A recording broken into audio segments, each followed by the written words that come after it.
할렐루야. 주님의 은혜가 오늘도 함께 하시기를 소망합니다. 하나님께서 우리에게 크시고 놀라우신 은혜로 함께 하시기를 기대하고요. 코로나로 인해서 우리가 모이지 못하고 또 참 이번 명절에는 5명도 모이지 말라 그러는데 부모 자녀 간에도 이렇게 모이기가 어려운 시점 같죠? 그런 상황인데 우리가 전심으로 주님 은혜를 구하고 주님을 찾고 어쩌면 그 도시 속의 광야, 까를로 까르토라고 하는 분이 지은 도시 속의 광야라는 책이 있는데 우리가 도시 속에서도 수도원처럼 이렇게 하나님과 깊은 관계 또 교제를 누리는 그런 자리로 하나님이 우리를 초청하고 계심이 아닌가라고 생각이 됩니다. 환경을 보고 또 여러 가지 상황을 보면 우리가 눌리기도 하고 또 혼돈도 있고, 그런데 믿음으로 우리가 주님께 반응하고 주님 찾는 자리로 우리가 담대히 나가야 되겠다라고 생각이 됩니다. 주신 은혜 사모하고 갈망하며 우리가 주님 더 찾는 자리로 갈 수 있으면 좋겠어요. 전심으로 하나님 은혜를 구하고 나가기를 하나님 원하시지 않나 싶습니다. 더 기도하는 자리로 초청하시는 것 같고요.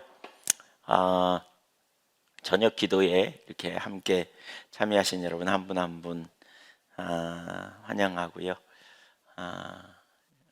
축복합니다. 많은 분들이 꽤 많은 분이 아마 들어오시는 것 같은데 누가 들어오는지는 잘 모르겠습니다. 앞으로는 줌 이런 걸로 좀 하면 참 좋겠어요. 이쪽에서도 좀 볼 수 있으면 좋겠다 싶은데, 네, 오늘은 이사야 38장입니다. 이사야서 38장 보겠습니다. 이사야 38장은 히스기야 왕의 발병과 회복에 대한 영역입니다. 히스기야가 병에 걸렸고 죽을 거라고 선언을 받았고 그가 기도했더니 하나님이 응답하셔서 그를 생명을 연장해 주셨다. 15년 동안. 근데 그 과정 가운데 징조를 보여주셨죠. 해 그림자가, 그러니까 그 자전하는 지구가 멈춰 섰고 오히려 뒤로 10도 물러나는 이런 정말 놀라운 일이 일어난 이야기, 이게 이제 이사야 38장입니다. 우선 이사야 38장이 시기적으로 언제냐에 대한 그런 영역, 이렇게 약간의 논란이 있지만 공통적으로는 우리가 지난번에 봤죠. 36장 37장에 보면 아수르 왕이 조롱하고 멸시하고 침입해서 편지까지 보내가지고 그러다가 결국 그 하나님께 교만하여 죽은 사건이 37장 후반부에 나오지 않아요? 그래서 영적 전쟁의 개념으로 우리가 이 부분을 좀 살펴봤는데, 이사야 38장은 36장과 37장보다 앞에 일어난 일로 이렇게, 그러니까 거의 동시대에 일어난 일로 이렇게 이해할 수 있습니다. 거의 동시대에 일어난 일로 이렇게 이해할 수 있어요. 왜냐하면 6절에 보니까 거기에 그런 표현이 있거든요. 너와 이 성을 아수르 왕의 손에서 건져내겠고 내가 또 이 성을 보호하리라. 아수르 왕이 멸망하기 전이었던 걸 볼 수 있어요.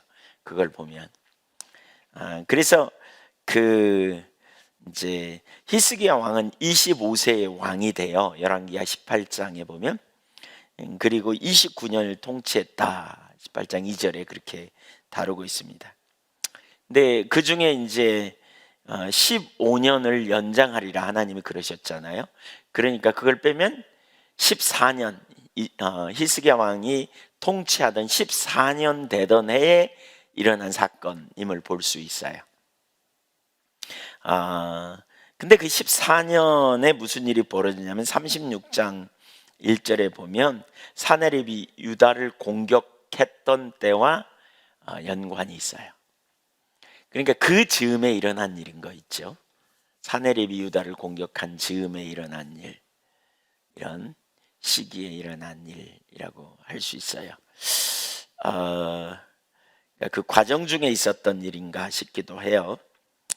그러니까 이 내용을 보면 히스기야 왕의 기도의 응답으로 치유뿐 아니라 예루살렘의 구원까지, 그런 의미에서 본다면 우리가 38장과 39장은 36장과 7장 이전에 일어난 일일 거라 이렇게 추정하죠. 물론 이제 38장 저 뒷부분은 이제 그 뒤에 일어난 이야기인데 하여튼 그렇게 생각할 수 있어요. 이 이사야 38장을 통해서 우리가 하나님의 주시는 메시지가 무엇인지 우리가 들으면 좋겠어요.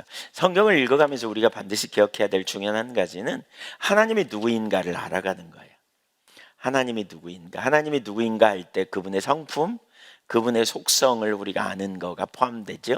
근데 그것만이 아니고 하나님의 의도를, 하나님의 길이라 그러죠. 길. 하나님이 어떤 방법으로 하나님의 백성들을 대하고 계시는가. 그렇죠? 그러니까 출애굽 여정을 보면 하나님의 이스라엘 백성들 출애굽 여정을 읽어가면서 하나님의 사람들을 어떻게 대하시는가, 이런 걸 깨닫는 게 되게 중요해요. 히브리서 3장 7절 이하에 보면 이스라엘 백성들이 광야에서 40년 동안 하나님께 놀라운 기적을 체험했다, 이렇게 표현하죠. 놀라운 역사를 체험했잖아요. 실제로 신의 유형 홍해가 갈라지는 경험, 쓴물이 단물로 바뀌는 경험, 그 다음에 만나를 40년 동안 만나와 메추라기를 먹는 경험, 반석에서 물이 나오는 경험. 그럼에도 불구하고 하나님께서 매번 그러한 위험한 지경으로 인도하셨잖아요. 어려운 환경으로. 미리 가기 전에, 어려운 환경에 도달하기 전에 먹을 걸 주시고 또 마실 물도 주고, 목마르다 싶으면 마실 물도 주시고 말이죠. 이렇게 하시면 얼마나 좋아요. 근데 그렇게 하지 않고요, 그들이 원망하고 정말 죽을 지경에 이를 때 하나님께서 태문을 열으시고 항상 그러셨잖아요. 왜 그렇게 하셨을까? 히브리서 3장 10절에 보니까, 그러니까 이스라엘 백성들이 그런 과정을 겪으면서 저들이 하나님을 진노케 했다, 이렇게 말해요. 근데 왜냐하면 하나님의 길을 알지 못했다. 여기서 말하는 하나님의 길은 하나님이 그들을 왜 그 광야로 이끄셨는가 하는 의도를 모른 거죠. 그러니까 우리가 성경을 읽으면서 이런 하나님의 의도를 읽어가는 게 되게 중요해요. 하나님의 어떤 의도를 가지고 또 어떻게 하나님의 사람들을 인도해 가시는가를 아는 게 얼마나 중요한지 몰라요. 또 하나님께서 하나님의 백성들에게 그 기준을 알게 하시는 거죠. 그래서 우리가 성경을 읽어가면서 내가 하나님의 길은 이건데 내가 이렇게 빗나가 있구나, 이걸 깨닫고 회개하고 돌이키는 그런 시간이 돼야 돼요. 그러니까 하나님을 알게 될 때 하나님을 믿음으로 신뢰하는 자리에 가는 거고요. 또 하나님의 길을 알 때 우리의 삶의 조정, 우리의 삶을 이해하는 거죠. 우리에게 일어난 일을 이해하는 이런 눈을 갖게 돼요. 성경을 읽으면서 가져야 돼요. 찾아내야 돼요. 또 하나님의 의도가 무엇인지를 우리가 발견하는 거죠. 하나님의 의도, 지금 시대에 하나님께서 무슨 일을 하고 계시는가, 이런 하나님의 목적을 발견하는 일도 필요해요. 우리가 성경을 읽으면서 그걸 발견하고 우리의 삶을 하나님의 목적에 조정하고 우리가 하나님을 알게 될 때 하나님을 향해 믿음으로 서게 되고, 또 하나님의 기준을 우리에게 말씀해 주실 때 내가 하나님의 기준과 내 삶에 괴리감이 있구나, 내가 잘못됐구나, 그러면 조정하고 하나님 앞에 우리의 삶을 전환하고 회복하는 길로 가는 일이 일어나야 돼요. 끊임없이 그런 일이 일어나야 우리의 삶에 영적인 성숙이 일어나고 우리가 회복과 치유의 역사들을 경험하게 될 수 있다는 거죠. 우리가 이사야서를 읽어가면서 사실 하나님의 길을 꾸준히 여러분 발견하면 좋겠어요. 모르는, 내가 이걸 몰랐구나. 저 개인적으로 제가 하나님께 저를 다루시는 역사를 알지 못해서 엄청나게 헤맸던 것 같아요. 원망, 불평 이런 게 있었던 것 같아요. 근데 하나님은 하나님의 사람들을 빚어가 쓰는 일을 하시거든요. 근데 이걸 깨닫고 난 다음에 사람을 미워할 대상이 아니고 저 사람이 나를 하나님이 저 사람을 통해서 나의 못난 모습, 나의 못된 모습, 나의 그 온전치 못한 모습, 내가 믿음 없는 거 이거 드러내는구나. 이걸 깨닫게 되니까 사람에게 반응하는 게 아니라, 환경에 반응하는 게 아니라, 그 뒤에 저를 빚으시고 다루어 가시는 하나님께 반응하면서 제 삶에 놀라운 변화가 일어났거든요. 이런 하나님의 의도를 발견하는 게 얼마나 중요한지 몰라요. 자, 38장 1절을 같이 읽어보겠습니다. 그때에 히스기야가 병들어 죽게 되니 아모스의 아들 선지자 이사야가 나아가 그에게 이르되 여호와께서 이같이 말씀하시기를 너는 내 집에 유언하라. 내가 죽고 살지 못하리라 하셨나이다 하니, 히스기야가 병들어 죽게 됐다. 그때에, 이게 이제 14년쯤 됐다 그랬죠. 왕이 된 지 14년. 그러니까 그의 나이로 치면 39쯤 된 거예요. 25세 왕 돼서. 그러니까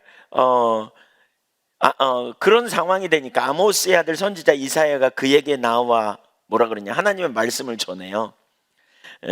너는 내 집에 유언하라. 네가 죽고 살지 못하리라. 여러분, 하나님의 말씀이 와가지고 말씀을 가지고 와서 이사야 선지자가 걱정하지 마, 염려하지 마, 너 잘 살게 될 거야, 이러면 얼마나 좋아요. 근데 왜 이렇게 이 말씀을 굳이 할까요? 예. 여기 좀 두 가지를 생각해 보려고 그래요. 우선 하나는 히스기야가 왜 병이 걸렸을까? 어쩌면 이제 이건 뭐 인간적인 여러 가지 이런저런 생각을 해보면 엄청난 스트레스를 받았을 거다, 이런 생각이 들어요. 한편으로는 그가 종교 계획을 이뤘잖아요. 우상 숭배하고 산당에 가서 절하고 그러한 일을 막아내는 일을 그가 했거든요. 열왕기하 18장에 보면 왕이 돼가지고. 그러니까 그 일을 하는데 엄청나게 많은 반대가 있었을 거예요. 산당을 좋아해서 산당에 가서 제사하는 사람들, 또 그 주변에서 장사하는 사람들도 있었을지 모르겠고요. 또 심지어 그 당시에 모세가 광야에서 만들어 놓은 민수기 23장에 그 놋뱀을 이미 있었고, 그 놋뱀을 섬기는 일들도 있었단 말이에요. 그러니까 그 놋뱀을 부숴버렸어. 그러니까 놋뱀을 부술 때 또 얼마나 많은 반대가 있었겠어요. 하나님이 만드신 건데 우리에게 거기에 능력이 있는데 뭐 이러면서 이런 회방도 있었고 방해도 있었을 거고요. 우리가 주님의 길로 돌이키는 삶을 살 때 이건 절대로 쉽지 않은 일이죠. 반발도 많이 있었을 거라고 생각하고요. 또 그가 반아수르 정책으로 돌아서잖아요. 반아수르 정책. 그러니까 아수르에게 조공을 바치다가 반아수르 정책을 피면서 또 받았을 그 밑에 정치하는 사람 중에 일부는 또 아수르 정책으로 가야 된다 그러고, 또 애굽을 의지한다 그러고, 또 뭐 온갖 아마 많았을 거예요. 문제가 많으면 생각이 복잡해지잖아요. 그래서 어쩌면 스트레스를 되게 받지 않았을까 싶어요. 이건 제 생각이에요. 네, 뭐 추정하건대. 근데 어쨌든 그가 하나님 뭐라 그러냐, 그로 하여금 그에게 죽게 될 거다, 이렇게 말했어요. 어떤 학자들은 그가 죄를 지었기 때문에 그랬을 거다, 이렇게 이제 추정하는 학자들도 있어요. 어쨌든 그가 결국 질병에 걸려 있어요. 그런데 여러분이 이사야라면, 아니 여러분이 그 히스기야라면 하나님의 선지자가 와갖고 여러분에게 말할 때 너 죽어, 이렇게 말하면 엄청 충격이잖아요. 그렇죠? 너 잘 될 거야, 조만간 회복될 거야, 이러면 얼마나 좋아요. 근데 하나님의 말씀은 사실 가감이 없는 거죠. 선지자가 진짜 주신 말씀 그대로 갖고 가서 지금 나누는 거 아니겠어요? 너 죽어, 그런데 환영받지 못할 텐데. 어쨌든 이사야 선지자가 이렇게 말했어요. 근데 이제 여기서 이런 생각을 한번 해보자고요, 여러분. 저는 이 말씀을 오늘 하루 종일 제가 전주에 가서 이렇게 좀 거기 공사하는 데 가서 좀 있기도 하고 또 오고 가고 운전하고 이러면서 생각해 봤어요. 아니, 그 하나님이 징계하고 심판하셔서 죽으면 그냥 내버려 두시지, 왜 너 일부러 가가지고 찾아가서 죽어간단 말이에요. 지금 너 죽는다, 유언해라, 이 말을 왜 하실까요? 혹시 유언 못하고 죽을까 봐 하나님이 염려스러워서 그러실까요? 왜 그럴까요? 여러분, 왜 그렇게 하나님 말씀하신다고 생각하세요? 왜? 더군다나요, 그 히스기야 임금의 뒤를 이어 왕이 된 사람이 누구냐면 므낫세거든요. 근데 히스기야가 죽고 난 이후에 므낫세가 왕이 됐는데 이때 나이가 몇 살이냐면 12살이에요. 그러니까 적어도 그가 히스기야가 지금 39살 때 그 므낫세는 안 태어났다는 거예요. 이런 관점으로 본다면. 그러니까 다음에 자기 왕위를 물려줄 사람도 없는 상황이죠. 없는 상황이에요. 그러니까 자기 후사가 없으니까. 그런 상황에 그가 죽는다 그랬어요. 그가 죽는다고 하나님 그러셨어요. 자, 그러면 한번 생각해 보세요. 왜 하나님께서 그가 죽는다고 말씀하실까요? 그냥 내버려두면 죽는데, 유언을 살 것도 별로 없을 것 같은데 왜 그랬다고 생각하세요, 여러분? 네, 저는 이걸 이렇게 볼 수 있다고 봐요. 하나님이 그에게 기회를 주시는 거다. 무슨 기회예요? 하나님을 찾도록 하시는 기회. 그러니까 우리가 너 죽는다 그러면 주여 뜻대로 하시옵소서 그리고 죽는 사람이 있고요. 너 멸망한다 그러면 뜻대로 하시옵소서 그리고 멸망한 사람이 있고요. 회개하고 돌이켰더니 살려주신 사람이 있어요. 성경에 보면. 예.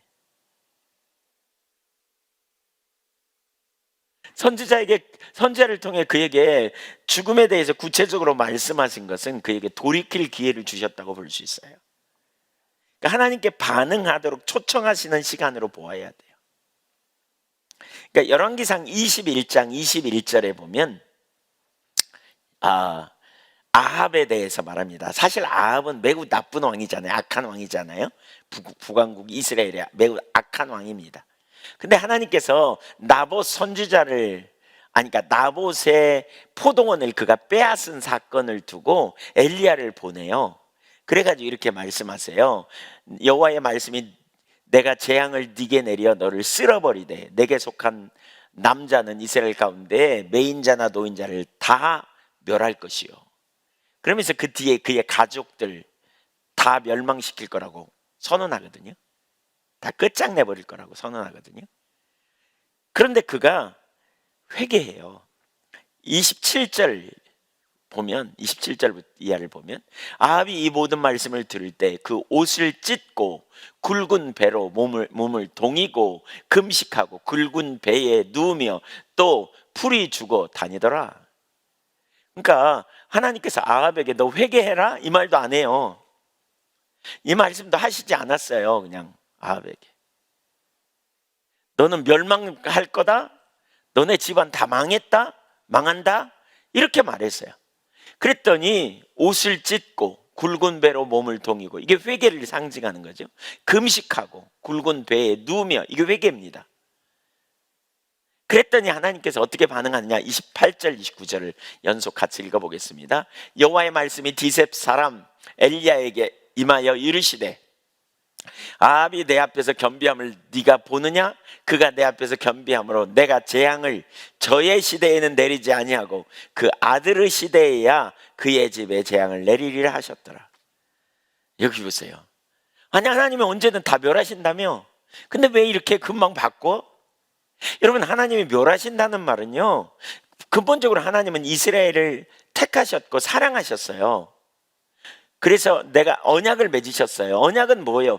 언약은 되어주시겠다는 거잖아요. 내가 너의 하나님이 되어주리라. 너는 나의 백성이 되리라요. 되는 거예요. 계약은 조건이 있어요. 네가 이렇게 해야 내가 이렇게 한다 이거예요. 근데 언약은 되어주는 거예요. 일방적인 거예요. 우리에도 마찬가지예요. 우리가 죄인 되었을 때 하나님이 독생자를 아끼지 않고 내어주시므로 예수 믿는 자에게 하나님의 아빠가 되시는 거예요. 그냥 우리의 아빠가 되주시는, 우리는 그의 자녀가 되는 거예요. 그래서 하나님이 우리를 유하시는 거죠. 하나님이 이스라엘을 유하세요. 그러면 하나님이 유하시니까 사랑하신다는 말이거든요. 그러면 사랑하시는 당신의 백성들이 망하기를 원할까요? 구원받기를 원할까요? 당연히 구원받기를 원하는 거예요. 그래서 예레미야 29장 11절인가요? 포로로 잡혀갈 것에 대해서 말하면서 너희를 향한 나의 생각을 내가 아나니 재앙이 아니요 평안이라. 생명을 주려는 것이라 이렇게 말씀합니다. 하나님은 근본적으로 살리는 거예요. 여러분, 아버지가, 어머니가 자녀들을 그냥 화가 나면 책망할 때 너 그렇게 말 안 되면 너 혼나, 너 죽어, 호적 파, 막 이렇게 얘기하잖아요. 진짜 파자는 거예요? 아니라는 거예요? 아니라는 거예요. 여러분 잘 들으세요. 하나님이 정말 소망이 없을 때는요, 그러니까 상실한 마음대로 내버려둬요. 말씀이 안 온다고요. 말씀하지 않는다고요. 더 이상 말씀을 주시는 건 돌이킬 기회를 주시는 거예요. 하나님께서 그에게 말씀하시는 것은 회복할 기회로 초청하는 거라고요. 사무엘상 2장에도 보면 하나님께서 엘리 집안에 대해서 반드시 망하게 하겠다 이렇게 말합니다. 무명의 선지자를 통해서. 왜? 엘리의 아들들이 그 하나님의 제사를 멸시했거든요. 그러자 하나님께서 2장 30절에 나는 나를 존중히 여기는 자를 존중히 여기고 나를 멸시하는 자를 경멸하리라. 그러면서 엘리 집안의 대대로 제사장 노릇하게 하리라 하였으나 이제 더 이상 그렇게 안 한다 이렇게 말하면서 노인이 하나도 없이 너네 집안 다 망할 거다 이렇게 말해요. 근데 엘리 제사장이 돌이키지 않아요. 2장 후반부나 3장 1절에 보면. 그러자 하나님께서 두 번째로 사무엘은 아주 어렸어요. 그 당시에 하나님의 음성을 들은 적이 없어요. 사무엘아 사무엘아 부르시더니 세 번이나 부르더니 그가 이제 부를 때마다 엘리 제사장에게 갔어요. 세 번째 엘리 제사장이 뭐라 그래요? 하나님이 너를, 여호와께서 너를 부르시나 보다. 다음번에 부르시거든 종이 듣게 싸우니 말씀하옵소서 이렇게 하라 그래요. 그리고 그 말씀을 들은 다음에 하나님이 부르시는 음성을 듣고 사무엘이 그렇게 말할 때 하나님 뭐라 그러냐면 내가 엘리 집안을 멸망하리라 이렇게 선포해요. 3장에 보면. 근데 왜 이런 말씀을 자꾸 주실까요? 멸하시겠다는 거예요? 돌이키라는 말이에요? 돌이키라는 말이에요. 되게 중요합니다, 여러분. 돌이키라는 말이에요. 근데 돌이키지 않아요. 그 다음날 아침에 엘리가 그러거든요. 너 어제 뭐라 그랬어? 그러니까 사무엘이 말을 못해요. 그랬더니 너 말하지 않으면 저주받아? 그랬더니 이제 있는 얘기를 해요. 그랬더니 엘리가 뭐라 그러냐면 여호와는 선하시니 뜻대로 될지어다 이러고 말아요. 이렇게 하면 안 돼요. 뭐 해야 돼요? 애통해하며 회개하며 돌이켜야 돼요. 사울도 마찬가지거든요. 사실 비슷한 일이죠. 진짜 애통함으로 회개하고 돌이킬 때 하나님께서 은혜를 베풀어요. 니느웨 성도 마찬가지죠. 요나를 보내어 이 성이 멸망하게 될 거라고 외쳤어요. 근데 멸망이 안 하잖아요. 요나가 알았어요. 니느웨 사람들은 망해야 돼. 근데 망하지 않을까 봐 안 간 거죠. 그리고는 외쳐놓고는 광야에서 보잖아요. 안 망하니까 요나가 막 불평하죠. 그때 박넝쿨이 아침에 나가지고 시원해. 광야가 너무 뜨겁거든요. 박넝쿨에 이렇게 그늘 밑에 들어가면 시원합니다. 그랬더니 하나님께서 그냥 그 박넝쿨을 그냥 말려버리죠. 그랬더니 차라리 죽여달라고 그러잖아요. 네가 박넝쿨 하나, 아침에 난 박넝쿨도 아끼거늘 하물며 저 12만 좌우를 분변하지 못하는 자를 내가 아끼지 않겠느냐. 이게 하나님의 마음이라고요. 이게 여러분 되게 기억해야 될 게 있어요. 여기 하나님이 우리에게 말씀하시는 거는 아직 기회가 있는 거예요. 아무리 심판의 메시지를 할지라도 아직 기회가 있는 거예요. 돌이키라는 사인이에요. 로마서 1장에 보면 뭐라 그랬어요? 하나님이 심판하실 때는 상실한 마음대로 내버려둬요. 그래서 말씀이 안 들려요. 아무리 선지자가 선포해도 이 말씀이 안 들려요. 그 뭐예요? 들어도 듣지 못하고. 이건 뭐예요? 고린도후서 4장 3절에 보면 망하기로 작정된 자가 못 듣는다는 거예요. 망하기로 작정된. 말씀이 들려지는 것은 축복이에요. 은혜예요. 그러면 우리가 뭐예요? 이런 말씀이 들려지고 깨달아질 때 어떻게 해야 돼요? 반응해야 돼요. 반응해야 돼요. 반응. 자, 어떻게 반응했나 볼까요? 2절을 볼까요? 히스기야가 어떻게 반응한가? 읽어보죠. 히스기야가 얼굴을 벽으로 향하고 여호와께 기도하여, 여기 얼굴을 벽으로 향했다 그랬는데 인간적 수단과 방법을 다 버렸다는 거예요. 어떤 의사를 부를까? 어떤 약을 먹어야 될까? 유언하라 그랬으니 이제 다 가족을 불러야 할까? 이런 일 다 하지 않았어요. 그는 하나님께서 이렇게 하라고 하셨으니까 그렇게 해야 되겠네, 이렇게 하지 않았어요. 이건 하나님의 뜻이도다, 나는 죽어야 된다, 이렇게 생각하지 않았다고요. 그는 하나님을 향해 나간 거예요. 여러분, 이게 하나님 백성이 가져야 될 태도예요. 하나님 백성이 가져야 될 태도예요. 이게 하나님이 우리에게 말씀하실 때 우리는 살아계신 하나님께 믿음으로 반응하고 나가야 돼요. 주님 긍휼히 여겨주세요. 주님 불쌍히 여겨주세요. 이렇게 하나님의 은혜를 구하고 사모함으로 나가는 자세가 필요해요. 아무것도 궁리하지 않고 오직 하나님만 바라봄으로 나간 거예요. 벽을 봤다는 것은 뭐예요? 간절함을 의미해요. 여러분, 벽을 보고 앉아본 적 있으세요? 저는 아침에 일어나면 벽을 보고 앉은 적이 참 많아요. 벽을 보고 앉아요. 아무것도 안 보여요. 그러니까 저의 초점이 어디요? 이 앞에 있는 벽이 아니에요. 영광의 주님을 보는 거죠. 간절하게. 벽을 보았다는 의미는 또 다른 측면에서 뭐예요? 하나님만 보기로 작정하는 거예요. 아무 도움도, 사람의 도움은 나에게 하나도 도움이 안 된다는 거죠. 인간적인 도움 내가 찾지 않겠다는 거예요. 오직 하나님 앞에 서는 것. 여러분, 우리가 하나님과 직면하는 시간이죠. 하나님 앞에 직면하는 거예요. 하나님 앞에. 우리 그날이 있어요, 여러분. 그렇죠? 우리 모두는 시한부 인생이에요. 시한부 인생이에요. 지금이냐, 15년이냐, 25년이냐, 35년이냐, 뭐 한 50년쯤 후냐, 뭐 이렇게 언제냐, 시한부 인생이에요, 다. 그리고 그날에 우리가 하나님 앞에 서야 돼요. 근데 바로 그런 기회에 하나님을 대면하고 하나님 외에는 어떤 대안도 없는 자리로 믿음으로 반응하며 서는 것이 우리가 있어야 될 자리예요. 오직 하나님만 구하는. 왜 마태복음 6장 6절에 그런 표현이 있죠. 너는 기도할 때에 내 골방에 들어가 문을 닫고 은밀한 중에 계신 내 아버지께 기도하라. 은밀한 중에 보시는 내 아버지께서 갚으시리라. 은밀한 중에 보시는 하나님. 우리는 그 하나님의 면전 앞에서, 하나님 앞에서 하나님의 전지하신 하나님의 눈으로 나의 자신을 살펴달라고 구하고, 하나님의 길이 아닌 데서 돌아서기를 구하고, 명예나 부귀나 쾌락이 아니라 영원한 생명이신 하나님을 나의 생명으로 모시고 살아가는 자리로 나가야 돼요. 나가야 돼요. 3절을 보세요. 이르되 여호와여 구하오니 내가 주 앞에서 진실과 전심으로 행하며 주의 복전에서 선하게 행한 것을 기억하옵소서 하고 히스기야가 심히 통곡하니.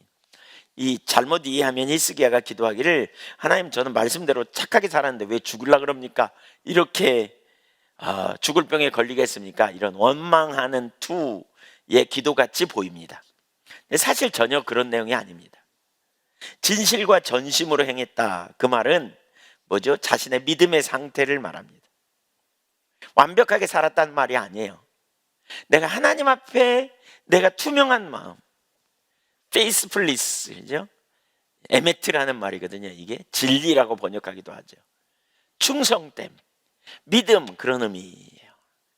내가 하나님 앞에 믿음으로 충성되게 하나님 앞에서 살려고 하는, 언약 아래 살려고 하는, 내가 하나님 앞에 의리 지키며 살려고 하는 이 얘기예요.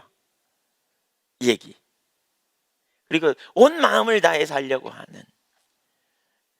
사실 이 마음이 있었기 때문에 그 위에 선앙으로부터 계속 내려오는 산당, 우상숭배, 이거 다 무너뜨리고 그렇게 하나님 앞에 설 수 있었던 거죠. 그게 가능했기 때문에. 지금 그 얘기예요. 전적으로 주님 앞에 그는 순전한 마음으로 쓰려고 하고, 물론 그도 실패를 하고 실수를 많이 했을 거예요. 중심에 그 하나님 앞에, 이걸 뭐라 그래요? 순전한 마음을 내가 보았다. 그 예수님께서 누구예요? 누구죠? 그를 향해 그렇게 말하잖아요. 누굽니까? 예? 크게 얘기해 주세요. 누구요?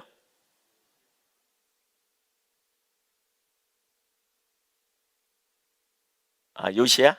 아니, 신약에서 예수님이 저기 내가 너 노뎀 아까 그 무화과 나무 밑에서 너를 보았다. 나다니엘, 네, 나다니엘. 순전한 마음이죠. 하나님 앞에 투명한 마음, 언약 백성으로서 하나님과 의리를 지키기 위해서, 하나님과 의리를 지키고 하나님 신뢰하기 위해서, 하나님 믿고 전심으로 하나님을 사랑하는 그런 중심의 마음, 네, 이게 있었던 거죠. 이 마음, 그 마음을 지금 고백하고 있는 거예요. 그래서 여기 뭐라 그랬어요? 예, 그래서 여기 뭐라 그러냐? 그러니까 예, 주의 복지는 선하게 행한 것을 기억하옵소서. 여기 선하게 행했다는 말은 하나님을 경외하는 마음을 가지고 사는 이런 걸 얘기하죠. 사실 자기의 행실을 의지하는 것은 잘못됐어요. 우리가 자칫하면 이런 자리에 서기가 참 쉬워요. 왜? 내가 기도했더니 하나님 응답하셨다? 이런 얘기 하잖아요. 왜?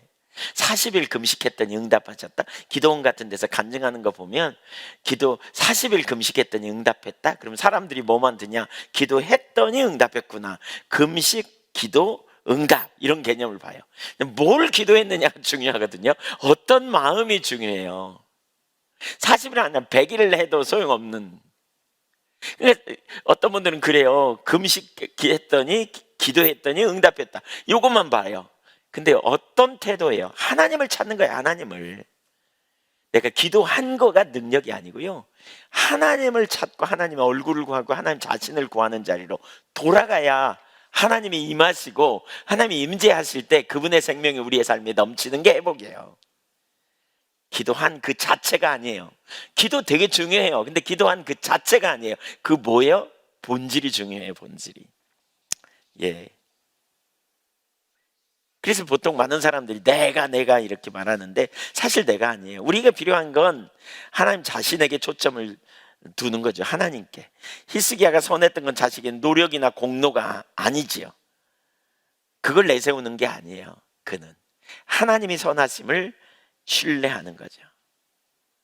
그러면서 히스기야는 통곡하며 기도합니다. 통곡. 진짜 전심으로 기도했고요. 그가 통곡한 것은 그러니까 그 자신의 죽음이 억울해서라고 말하기보다는 두 가지 이유가 있을 거라고 보는데, 하나는 지금 나라가 굉장히 유태하잖아요. 유태로운 상황이잖아요. 거기다가 후사도 없잖아요. 또 하나는. 근데 그런 상황에 자기가 죽으면 어떻게 되겠어요? 그러니까 이런 저런 정황을 통해 볼 때 그는 하나님 앞에 이대로는 안 된다는 절박함을 가졌던 것 같아요. 단지 자기 자신의 문제만이 아니라, 네, 단순히 자기 문제만이 아니라. 그래서 이렇게 기도했더니 하나님이 즉각 응답합니다. 즉각 응답이에요. 그러니까 전심으로 그가 하나님 앞에 신실하게 하나님을 향해 나갔다. 이것은 하나님을 찾는 거죠.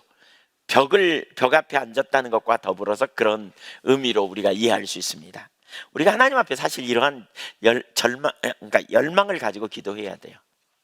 여러분, 한계의 경험해 본 적 있으신가요? 처절한 한계. 예, 저도 그런 처절한 한계를 참 많이 경험했습니다. 근데 한 번이 참 중요하더만요. 한 번이. 저는 오늘 그 히스기야의 기도를 제가 쭉 이 내용을 보면서 하나님이 히스기야에게 이걸 경험케 하려고 하시지 않았나 싶어요. 무슨 경험이요? 한계 아래에서 절망이, 죽으면 끝이잖아요. 근데 그 절망에서 한계를 뛰어넘어 하나님의 은혜로 돌파해내는 놀라운 영적인 체험, 이거죠. 우리는 한계 아래에 있는 경험을 많이 해요. 도저히 내 힘으로 할 수 없어요. 아무것도 답이 안 보여요. 제가 전에 섬기던 교회에서 그랬잖아요. 아무것도 답이 안 보여요. 어떻게 해볼래? 해볼 수도 없는 상황이에요. 그냥 시간만 지나고 피하는 게 상책이다, 이런 생각을 했던 것 같아요. 근데 하나님이 나를 아세요. 하나님이 그 교회의 상황도 알고, 그리고 하나님이 저를 아실 뿐만 아니라 부르시고 그 교회로 보내셨어요. 그렇다면 하나님이 능력을 가지고 계시겠구나. 사실 인간적인 방법, 동원 아무것도 의미가 안 돼요. 전심으로 하나님을 찾아 나갈 때 하나님이 전략이 되시고 하나님이 우리를 구원해내시는, 여호와만 나의 구원인 거죠. 여호와만 우리의 힘이 되시는 거죠. 이 체험이 있어야 돼요. 이 역사가. 그때 우리는 뭐예요? 더 이상 낭망이나 좌절이나 절망하지 않죠. 무슨 일을 만나든지. 왜? 하나님이 길이시니까, 하나님이 능력이시니까, 하나님이 우리의 생명이시니까. 주님을 의지하고 믿음으로 나아가는, 이렇게 기도해 나갈 때 하나님이 즉각 응답합니다. 4절 5절을 연속 읽어보겠습니다. 이에 여호와의 말씀이 이사야에게 임하여 이르시되 너는 가서 히스기야에게 이르기를 내 조상 다윗의 하나님 여호와께서 이같이 말씀하시기를 내가 내 기도를 들었고 내 눈물을 보았느라. 이게 핵심입니다. 뭘? 기도와 눈물입니다. 그렇죠? 기도를 들었고 눈물을 보았다. 이 눈물은 뭐예요? 마음이 담긴 전심으로죠. 기도와 눈물을 보는, 온 마음으로 하나님을 찾은 거예요. 여러분, 우리가 히스기야와 같이 하나님 앞에 기도할 필요가 있어요. 히스기야와 같이 정말 온 마음으로, 인간적인 방법, 인간적인 생각 다 내리고요. 주님이 오시든지 죽음을 주든지 뭐 이런, 주님이 오셔서 함께 하시든지 아니면 데려가시든지 이런 마음으로 진짜 전심으로 하나님을 찾는 거예요. 주님이 오셔서 동행하시든지 아니면 정말 날 데려가시든지 뭐 이런 정도의 열망을 가지고 주님을 찾는 이런 기도가 필요해요. 이런 기도. 하나님은 온 땅을, 역대하 16장 9절에 온 땅을 두루 감찰하사 전심으로 자기에게 향하는 자들을 향하신다 그랬어요. 전심으로 향하는 자를 찾으신다니까요. 하나님은 온 땅을 두루 감찰해요. 살펴봐요. 누가 나를 찾는지 살펴본다니까요. 우리가 하나님 앞에 그런 중심의 자세를 가지고 하나님 앞에 나갈 필요가 있어요. 하나님 알기를 구하고 하나님 갈망하고, 하나님 이대로는 안 된다는 더 큰 사모함과 갈망을 가지고 주 앞에 가는 거죠. 기도와 눈물을 보았다. 이렇게 정말 절박하게 주님이 우리와 함께 하시지 않으면 아무런 능력이 없어요. 여러분, 아무런 능력이 없어요. 그렇잖아요. 주님이 동행하지 않는데 무슨 의미가 있겠어요? 그래서 모세가 그렇게 말한 거 아니에요. 가나안 땅 안 가도 된다고, 거기 보내지 말라고. 하나님이 계시는 이 사막이 훨씬 낫다고. 우리가 하나님께 은총 받은 거 뭘로 알까요? 하나님의 함께 행하심 아닙니까? 여러분, 이게 하나님 백성들이 찾아야 될 거예요. 여러분, 지금 문제가 있어요. 한계가 있어요. 어려움이 있어요. 여러 가지 상황이 있어요. 정말 주님 앞에 전심으로 구하세요. 전심으로. 그렇게 전심으로 찾으세요. 함께 하시든지 데려가시든지. 너무 과격한 말인가요? 그건 하나님이 알아들으세요. 데려가라는 말이 아니고 오시라고 그 말이잖아요. 정말 그렇게 절박하게 하나님 찾는 거죠. 절박하게. 저는 목회자들이 이런 자세가 필요하다고 생각해요. 교회 가운데 하나님의 임재가 없고 말씀을 전하는데 임재가 없고 하나님 운행하심이 없는데 그냥 그렇게 가는 거죠. 그냥 그렇게. 진짜 사람이 많이 모이고 조금 모이는 문제가 아니에요. 개인적인 삶에 하나님의 임재가 있느냐 없느냐, 설교자로 설교할 때 하나님이 뒷받침 하시느냐 안 하느냐, 이런 문제 가지고요 이렇게 씨름해 볼 필요가 있는 거죠. 우리가 하나님 앞에. 여러분 마찬가지예요. 여러분, 왜 그런 말 있잖아요. 술에 술 탄 듯 물에 물 탄 듯. 모양은 그리스도인인데, 입술로는 그리스도인인데 삶에는 이만큼도 능력이 없는 이런 자리에 머물러 있지 말고 진짜 존재를 다해 하나님을 찾고 은혜를 구하고 갈망하는 자리로 나아가는 우리가 그런 중심의 자세가 필요하다는 거죠. 내가 내 기도를 들었고 내 눈물을 보았다. 전심으로 하나님을 찾는, 그러더니 즉각 응답합니다. 내가 내 수완에 15년을 더하고. 열왕기야 20장 4절에 보면 이 동일한 본문인데요, 거기 더 자세히 나옵니다. 이사야가 성읍 가운데까지도 이르기 전에, 이게 무슨 얘기예요? 그 말을, 너 죽을 거야? 이 말을 하고요, 성읍 가운데까지 이르기도 전에, 하여튼 한마디로 말하면, 쉽게 말하면 엄청 빨리 하나님 응답하셨다는 거예요. 엄청 급하게. 저는 이걸 보면서 참 이래요. 하나님이 기다렸던 것 같아. 기다렸어. 너 죽는다? 그리고 기다렸어. 뭐 하려고? 응답 주려고. 기다린 것 같아. 그렇지? 그렇게 찾자마자 그냥 여기 있어 그러고 준 거지요. 집에 돌아가기도 전에, 그냥 이사야가 이 말 전하고 돌아가기도 전에 중간에 주님이 스톱, 뒤로 돌아, 그리고 가서 전해, 이렇게 말한 거죠. 얼마나 놀라워요, 여러분. 얼마나 놀라워요.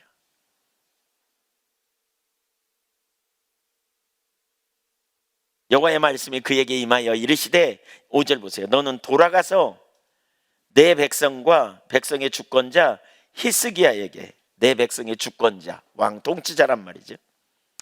지도자란 말이에요. 저는 이런 지도자를 하나님이 더, 지금 하나님께서 이 히스기야를 강력하게 다루시는 거다라고 생각이 되더라고요. 왕의 조상 다윗의 하나님 여호와의 말씀이, 왜 왕의 조상 다윗의 하나님으로 얘기할까요? 하나님으로부터 얻은 유업을 받은 자, 언약 아래 있는 자, 너는 지금 그 목적이 있어. 하나님이 다윗에게 주신 약속, 사무엘하 7장에 있는 그 약속을 이어받을 자야 너는. 이걸 지금 말하는 거예요. 그 하나님이, 그러니까 딴 생각하지 말고 살아. 너 인생에 그 가야 될 목적이 어딘지 기억해. 네가 남은 생애 동안 어떻게 살아야 할지 기억해, 이거죠. 네가 다윗처럼 다윗의 왕위를 이어받은, 다윗의 왕위가 세워질 거라고 말한 그 후손임을 네가 기억하고 그 다윗처럼 행해, 그런 거죠. 내가 너의 기도를 들었고 내 눈물을 보았노라. 그러면서 내가 너를 낫게 하리니 네가 3일 만에 여호와의 성전에 올라가겠고 속히 회복시켜 주겠다는 거예요. 그러면서 15년 동안이나 생명을 연장해 주겠다 그랬잖아요. 15년. 하나님은 우리가 구하는 것, 생각하는 것에 더 넘치도록 주시는 분이시죠. 에베소 3장 20절에 우리가 구하는 것과 생각하는 것에 더 넘치도록. 여기까지 놀라운 약속, 그러니까 놀라운 은혜를 부어주시죠. 그런데 말이죠, 여러분 보세요. 이렇게 그가 기도하자 덤이 있어요. 덤. 하나님이 이 히스기야의 병만 살려주는 게 아니에요. 덤을 주세요. 덤. 그게 뭐냐? 이사야 38장 6절 보세요. 38장 6절 시작. 너와 이 성을 아수르 왕의 손에서 건져내겠고 내가 또 이 성을 보호하리라 그랬어요. 아수르와의 전쟁에서 그 손에서 내가 너를 건져낼 거야. 그리고 그뿐만이 아니라 이 성을 내가 지켜줄 거야, 이렇게 말합니다. 히스기야가 뭘 구했어요? 자기 생명을 연장해달라고 구했단 말이에요. 근데 덤이야, 덤. 그러니까 하나님의 의도는 뭐예요? 히스기야 한 사람의 생명이 아니었어요. 하나님의 의도는 히스기야가 다윗의 그 주신 언약의 그 통로임을, 그래서 하나님의 백성을 통치하는 주권자라고 이렇게 명명하면서 너를 부른 목적이 있어. 너 사명의식이 있지만, 그러면서 뭐라 그래요? 그가 통치하는 나라, 예루살렘, 이스라엘, 유다까지도 하나님이 지켜주시고 보호하시겠다는 거예요. 구원하고 지키시겠다는 거예요. 하나님의 의도가 뭔지 여기 보이죠. 왜 하나님이 히스기야에게 죽는다고 말했는지요. 바로 이러한 의도를 가지고 있는 거예요. 이러한 의도를. 여러분, 우리에게 문제가 일어날 때 우연으로 여기서는 안 돼요. 경제적으로 어렵습니까? 우연으로 여기지 마세요. 일이 꼬여 있습니까? 뭐가 문제인지 찾으셔야 돼요, 여러분. 환경이 어렵습니까? 뭐가 문제인지 대면하셔야 돼요. 기도하면서 교회 가운데에도 예한교회 우리 지체들 가운데도 좀 어려운 가정들이 생각인. 가만히 있지 말고 여러분 하나님 앞에 뭐가 문제인지 찾으세요. 뭐가 문제인지 어떻게 해야 되는지 물으세요. 그냥 지식으로 그냥 어떻게 되겠지 이러지 말고요, 그냥 대면하고 물어보세요. 하나님께 찾고요, 하나님 길을 보여달라고 구하고요, 인도해달라고 구하고요, 어디서부터 잘못된지 찾고요, 전환하고 돌이켜 나가세요. 이 사건을 통해 히스기야가 분명하게 깨달았을 거예요. 다윗의 언약 아래에 있는 그 하나님의 의도 가운데 자기가 있다는 사실과, 그렇죠, 하나님의 백성을 다스리는 자리에 있다는 것과 예루살렘과 유다를 지키시는 분은 하나님이라는 사실. 근데 열왕기야 그 동일 본문 20장 6절 보실래요? 거기에 좀 더 분명히 나와요. 내가 네 날에 15년을 더할 것이며 내가 너와 이 성을 아수르 왕의 손에서 구원하고, 자 보세요, 구원한다는 말은 똑같이 써요. 근데 내가 나를 위하여, 이 일이 누구의 일이라고요? 누구를 위한 거라고요? 하나님을 위한 일이라고요. 또 내 종 다윗을 위함으로. 계속 뭘 가르쳐요? 다윗에게 이룬 언약을 성취하는 일이야 이게. 너는 그 일에, 내 백성에 너를 통치자로 세웠어. 너는 그 중심에 있어. 그러니까 네가 지금 뭘 해야 될지 기억해. 다윗이 믿었던 하나님, 다윗에게 주신 언약을 이루실 하나님을 신뢰함으로 백성 앞에 서는. 그래서 이 성을 내가 그래서 보호한다 이렇게 말하고 있어요.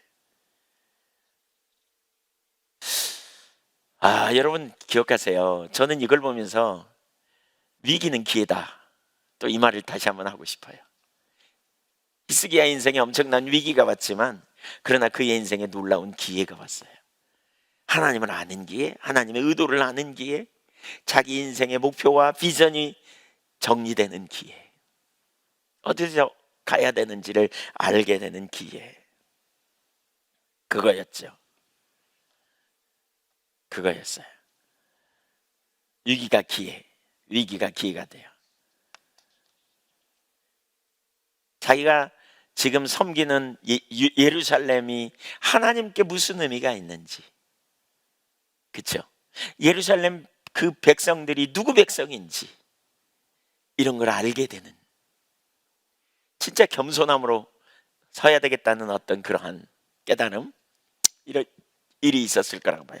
7절 보세요. 물론 나중에 히스기야는 좀 교만 떨다가 어려움을 당하지만 7절 보세요. 이는 여호와께로 말미암는 너를 위한 징조이니 곧 여호와께서 하신 말씀을 그가 이루신다는 증거이니라. 원어 서두에 보면, 원문 보면 이것은 당신을 위한 그 증거라고 시작해요. 무슨 증거요?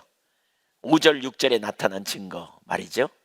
예, 너 구원받는다, 너 고침받는다, 나을 거다, 그리고 예루살렘 성을 15년 동안 더 살 거다, 예루살렘 성을 보호할 거다, 구원할 거다, 이런 거죠.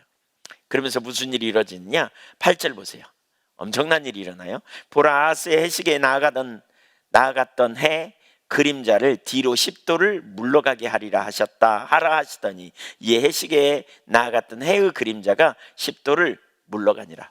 그러니까 이거 꽂아놓고 이렇게 해가 이쪽으로 가면서 점점 그림자가 이렇게 갈 거 아니에요? 이렇게 가잖아요. 해가 이렇게 동해에서 떠서 서로 가면, 그렇죠? 그림자가, 근데 이 그림자가 다시 뒤돌아갔다는 거예요. 그 무슨 일이 벌어진 거예요? 해가 이만큼 떴다가 멈췄다가 다시 해가 이렇게 뒤로 물러난 거예요. 사실 해가 물러난 게 아니죠. 지구가 자전하는데 거꾸로 갔다는 거예요. 지구가 갑자기 멈춰갖고 거꾸로 좀 돌았다는 거예요. 지구가. 태양은 가만히 있는데 지구가 거꾸로 도는 거죠. 그러니까 그날 하루는 좀 더 길었겠죠. 그렇죠? 이런 일이 일어났다는 거예요. 이런 일이 너무나 놀라운, 이걸 누구에게요? 히스기야 한 사람에게 보여준 징표예요. 히스기야 한 사람에게 보여준 징표. 사실 저는 히스기야가 엄청난 은혜를 받은 사람이라고 생각해요. 정말 놀라운 은혜를 받은 사람이에요. 위기를 통해 그는 하나님의 엄청난 은혜를. 왜 하나님이 이런 은혜를 주실까? 열왕기야에 보면요, 20장에 보면 하나님이 물어요. 해가 더 나가게 할까? 그림자가 나가게 할까? 뒤로 물러날까? 그랬더니 히스기야가 뒤로 물러나게, 나가는 일은 쉬운 것 같은데 뒤로 물러나는 일은 어려운 것 같은데 뒤로 물러가게 해주세요. 그러니까 뒤로 물러나요. 특별한 시대, 특별한 사명을 감당해야 될 히스기야, 그를 믿음의 세대로 세우시는 일이, 그러니까 이런 과정 중에 일어났다고 보고요. 그러니까 이런 경험을 통해서 하나님을 개인적으로 알게 되고 믿음의 세대로 세워졌다고 볼 수 있겠죠. 우주 만물이 하나님의 주권 아래 있구나, 이걸 진짜로 아는 시간, 얼마나 신났겠어요. 얼마나 놀랐겠어요. 야, 진짜 하나님은 능력이시구나. 진짜 하나님은 능치 못함이 없으시구나. 정말 하나님은 놀라운 하나님이구나. 체험하는 시간. 사랑하는 여러분, 환경을 여러분의 눈으로 해석하지 마시고요. 여러분의 관점으로 보지 마세요. 설사 하나님께서 너 죽는다 이렇게 말하면 아, 이제 죽겠구나, 침상에 누워서 기다리지 마세요. 주님이 그렇게 말씀하시는 건 돌이키라는 거예요. 뭔가 주님을 찾아 나서라는 거예요. 여기 보세요. 찾자마자 응답하시잖아요. 미리 응답을 다 갖고 있었어. 지금 찾기만 해봐, 얼른 줄게, 막 이러고 있는 거죠. 지금 우리가 말씀 앞에 어떤 반응을 보여야 될지 정말 겸손함으로 우리가 주님 앞에 가면 좋겠어요. 여러분, 이 코로나 시대에 진짜 우리 전심으로 하나님 찾는 시간 좀 갖고 나가면 좋겠어요. 정말 어정쩡하게 가지 말고요, 어정쩡하게 있지 말고요. 우리 여기 목사님들도 계시고 신학생들, 주님의 은혜 아니면 사실 목회 어려워요. 저도 마찬가지고요. 우리 성도님들 마찬가지예요. 우리 그렇게 한번 하나님 찾아보면 좋겠어요. 함께 임재하셔서 동행해 주시든지 아니면 데려가시든지. 하나님 임재 없이 사는 것은요, 차라리 그 나라 빨리 가는 게 나을 수도 있어요. 말이 너무 극단적인가요? 예, 불신의 눈으로 보면 그래요. 그 나라가 너무 좋은 걸 알면 이 땅에서 하나님 임재 없이 사는 것보다 그 나라에 가는 게 나아요. 우리가 전심으로 하나님을 그렇게 찾자는 거예요. 코로나를 통해서 우리에게 말을 걸어온다 그랬는데 힘들죠, 여러분? 힘들죠? 오늘도 공무원들이 한 10명 왔대요. 우리 학교 여기 한다 그러니까 와가지고 괜히 와서 저기 주방에 들어가고 밥 했냐 안 했냐 막 이거 갖고 따졌다고. 제가 있었으면 아까 전화 받다가 제가 그냥 막 내가 있었으면 막 이렇게 말을 듣는데 말해놓고 나니까 좀 뻘쭘하더라고요. 아니 느닷없이 남의 부엌에 들어가가지고 뭐 했냐 안 했냐, 뭐 날짜 지난 뭐죠 지난 뭐가 있는데 뭐 했냐 안 했냐 그랬다 그래요. 뭐지 음식 저기 유통기한 지난 음식이 있는데 했냐 안 했냐 뭐 그랬다 그래서 우리가 당신들이 못하게 한 순간부터 우리 안에서 그냥 방치돼서 그렇다 한 것 같은데 막 이랬다고. 제가 있었으면 그냥 한마디 해줄 텐데 제가 그 말 해놓고는 얼른 또 하나님 앞에 아이고 하나님 그랬어요. 쉽지 않은 시대를 우리가 보내고 있는 것 같아요. 아니 교회에서 말하면 믿어야지 공무원들이 와가지고 그렇게 말했다는데 엄청 제가 기분이 나쁘더라고요. 뭐 하자는 건가 이런 생각이 들고.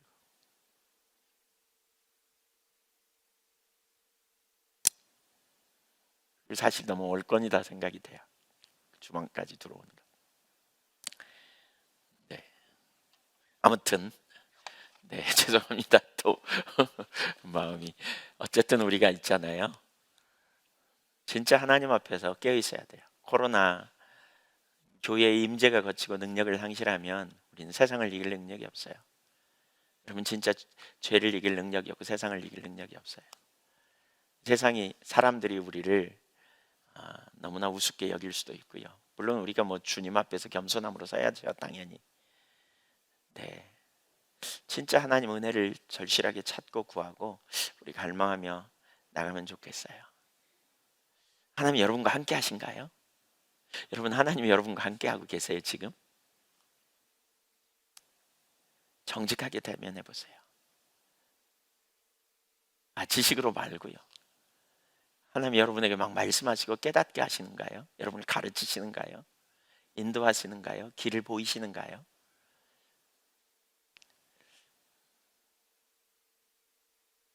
환경을 통해 말씀하시는 주님 앞에 우리가 정말 지금 그런 자리에 더 가야 되지 않을까 싶어요.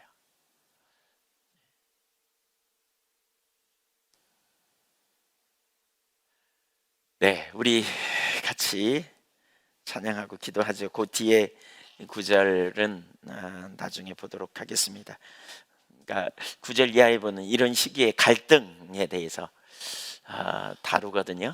갈등이 있고 갈등 속에서도 20절에 보면 믿음으로 반응하고 21절에 보면 하나님이 이제 그 무화과 나무 으깨 가지고 무화과를 으깨서 그 상처에다 붙여서 낫게 해주는 이런 일을 이루시는데 이런 시기에 우리가 갈등도 있고 또 그렇지만 우리가 믿음으로 주님 앞에 신뢰하고 찾고 나가야 되기